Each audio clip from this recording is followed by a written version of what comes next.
Black sari দিয়ে মাথায় কাপড় লালটা দিয়ে দিতে হইব। বায়ুরে হজ করে। আসলে আসলে হজ করে আসছে। না করতেই পারে, দেখার শখ হইতে পারে। এই যে দেখেন, কিন্তু আমি মাথায় কাপড় দিয়ে বসে থাকলে আমার কাজ হইব না। আমি আবার হচ্ছে যে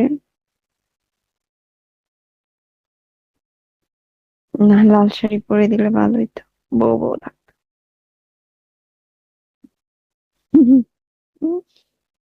সবাইকে বলতাম, অনেকদিন পর আজকে শাড়ি পরছি, সবাই খালি